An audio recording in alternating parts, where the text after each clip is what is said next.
بسم اللہ الرحمن الرحیم۔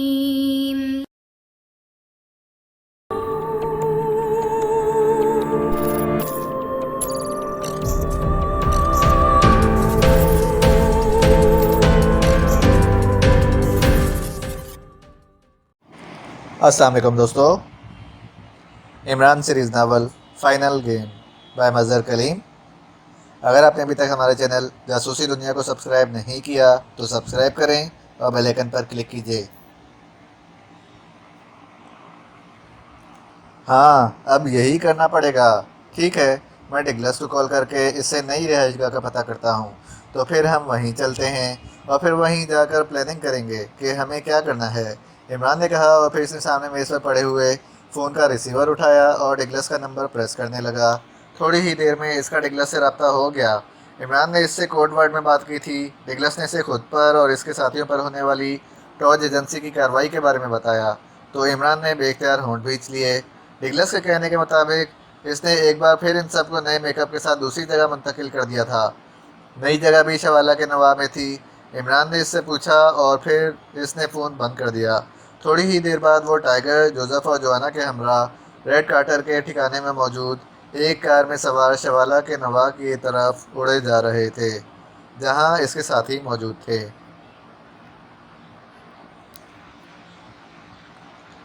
چارلز کا چہرہ بری طرح بجھا ہوا تھا۔ اب تک کہیں سے بھی کوئی مثبت رپورٹ نہ مل رہی تھی۔ کارل بھی ان مقامی افراد کو پراگ ویلی میں چھوڑ کر واپس آ گیا تھا۔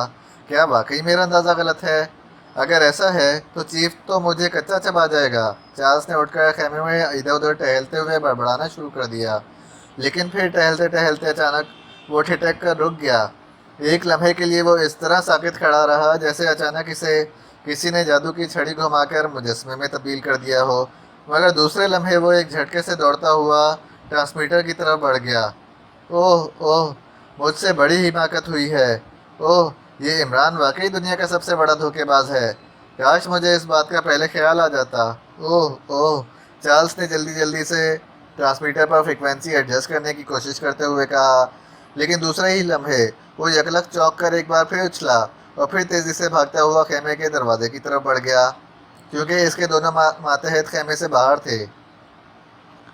چارلز نے خود ہی انہیں باہر کھڑے ہونے کا کہا تھا۔ کارل، ادھر آؤ جلدی، دروازے پر پڑا پردہ ہٹا کر چارلز نے حلق کے بل چیختے ہوئے کہا۔ یس باس، باہر سے کارل کی بکھلائی ہوئی آواز سنائی دی، اور دوسرے لمحے کارل بکھلائے ہوئے انداز میں اندر داخل ہوا۔ کارل، چیف کہاں ہیں؟ چارلز نے تیز لہجے میں پوچھا۔ وہ تو شاید دارالحکومت چلے گئے ہیں، کارل نے جواب دیا۔ ہوں، کارل، کیا تم نے اس مائیکل کی قد و قامت کو غور سے دیکھا تھا؟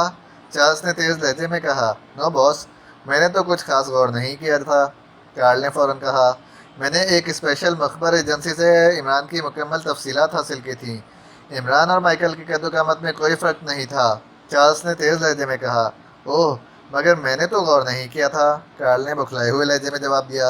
اوہ اوہ، وہ یقیناً عمران تھا، کاش مجھے پہلے خیال آ جاتا، چارلز نے دانت پیسنے کے انداز میں کہا۔ باس، ہو سکتا ہے کہ یہ آپ کا اندازہ ہو، میری راستے میں اس سے بات ہوئی تھی، لیکن وہ انتہائی معصوم اور بے ضرر سا آدمی تھا، کارل نے جھجکتے ہوئے لہجے میں کہا۔ وہ لوگ کس طرف گئے ہیں؟ تم نے انہیں کہاں چھوڑا تھا؟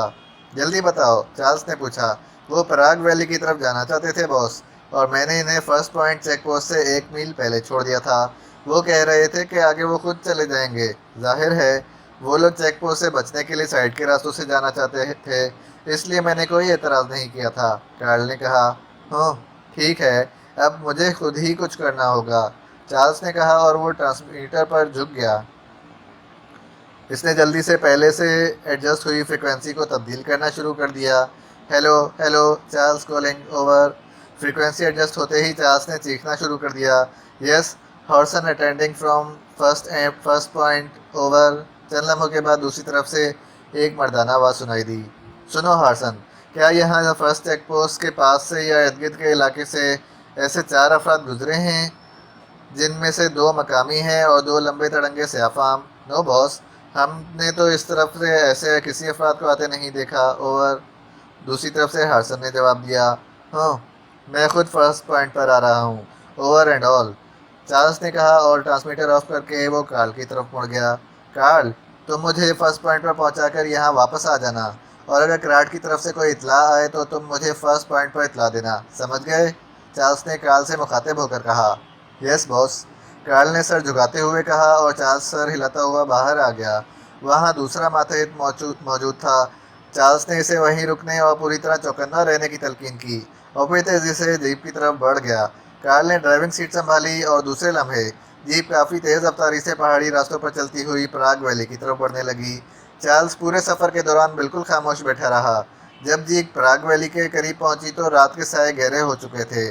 فرسٹ چیک پوسٹ آبادی سے کچھ دور شمال کی طرف کراچ علاقے کی طرف جانے والے راستے پر تھا، اس لیے کارل جیپ کو پراگ ویلی کے سائڈ سے گزر کر فرسٹ پوائنٹ کی طرف بڑھتا چلا گیا۔ علاقے کے اختتام کے بعد ایک بار پھر خشک پہاڑی سلسلہ شروع ہو گیا، لیکن کچھ ہی دیر جانے کے بعد پہاڑی راستہ جیسے ہی دائیں طرف موڑ کے فوراً بعد راستے کی سائڈ پر پہاڑی کے دامن میں دو بڑے بڑے خیمے نصب دکھائی دیے۔ موڑ سے آگے راستے پر باقاعدہ لکڑی کا روڈ لگا کر راستہ بلاک کر دیا گیا تھا اور راستے کے دونوں اطراف میں 4 مسلح افراد فوجی وردی پہنے بڑے چوکنا انداز میں کھڑے تھے۔ خیموں کے ساتھ موجود ایک چھوٹے مگر تیز رفتار ہیلی کاپٹر کو کھڑا دیکھ کر چارلز چونک پڑا، کیونکہ یہ وہی ہیلی کاپٹر تھا جس سے چیف کرنل الیگزینڈر اس کے پاس آیا تھا۔ اس ہیلی کاپٹر کی یہاں موجودگی کا مطلب تھا کہ کرنل الیگزینڈر واپس آ چکا تھا۔ اس کے ہونٹ بھنج گئے۔ جیپ بڑے خیمے کے قریب جا کر جیسے ہی رکی، خیمے کا پردہ ہٹا اور کرنل الیگزینڈر 2 مسلح افراد کے ساتھ باہر آ گیا۔ چارلز کو جیپ سے اترتے ہوئے دیکھ کر وہ چونک پڑا۔ اوہ چارلز، تم اور یہاں؟ کیا ہوا؟ کیا پہاڑی پر سے چیکنگ ختم کر دی ہے؟ کرنل الیگزینڈر نے چونک کر پوچھا۔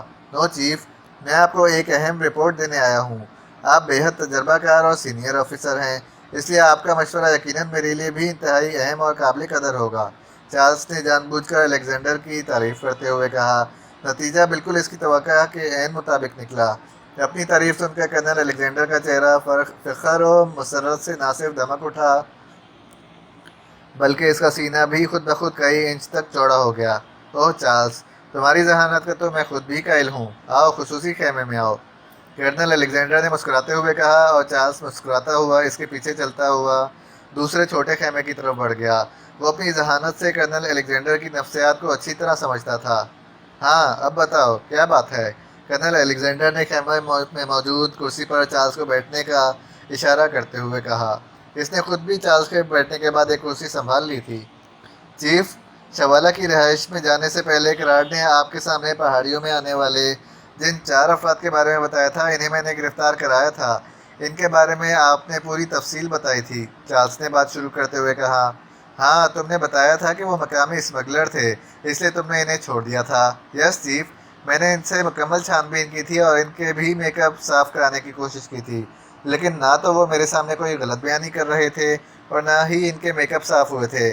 میں انہیں گولیاں مار دینا چاہتا تھا، لیکن ان میں سے ایک آدمی مائیکل نے مجھ سے رحم کی درخواست کی تھی۔ مجھے نہ جانے کیوں اس سے ہمدردی ہو گئی، اس لیے میں نے اسے جانے کی اجازت دے دی، لیکن اب اچانک مجھے اس آدمی مائیکل کے قد و قامت کا خیال آیا ہے۔ اس کے قد و قامت اور عمران کے قد و قامت میں کوئی فرق نہیں تھا، اور میں اسی لیے آپ کے پاس آیا ہوں تاکہ اس خیال پر ڈسکس کر لی جائے۔ کیا مطلب؟ یہ تم کیا کہہ رہے ہو؟